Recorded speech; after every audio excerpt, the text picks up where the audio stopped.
What do you mean you need to know about the Goldilocks zone? Well, I guess I can tell you. I only have a couple of minutes, though. Goldilocks zone is a region of our solar system in which our planet is habitable.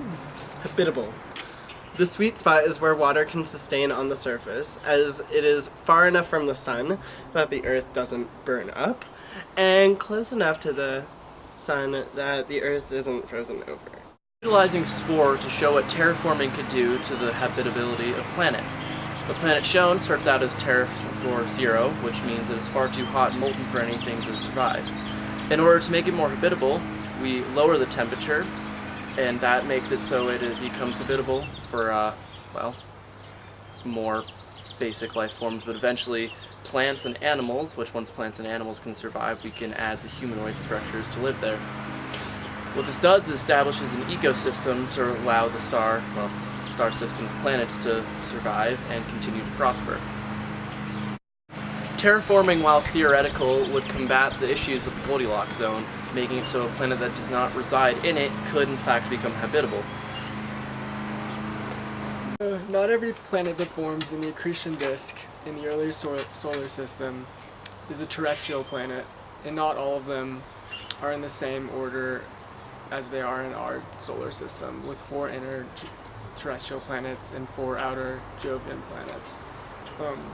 For instance, there are some planets called hot Jupiters that migrate inwards, and although these planets may be in the habitable zone where liquid water is stable on the surface, they're much too hot and much too large to sustain life on the surface. These are just some examples of some of the crazy things out in the universe and some of the exceptions to the rules that we find in our own solar system. This occurs in a couple of ways. Type 1 is while the planet is forming in the accretion disk, when there is an imbalance with the interactions of each spiraling part of the disk, and this imbalance creates waves that end up pushing the planets closer to the star. And type 2 is when large forming planets clear a space in the disk and later get pushed by other coalescing masses, which is known as planetary migration.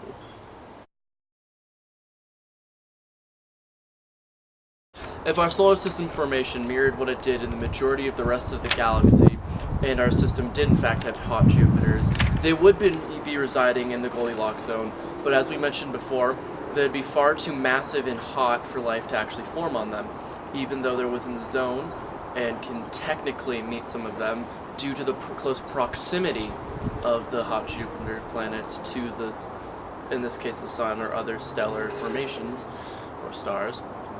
Water would not be able to exist in a liquid state because it'd be quickly burned off too much.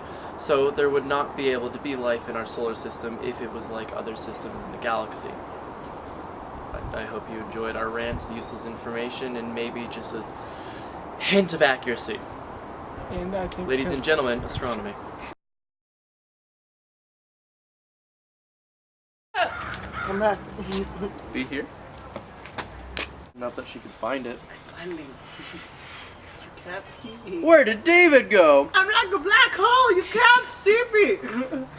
Astronomy. But I'm detecting X-rays and radio waves. to find David, we need synchrotron. Oh. Quick, to the Spitzer Space Telescope! But Mom, I already told you I don't have time to explain planetary migration to you. Here, let David do it. Oh my god! No, I don't care.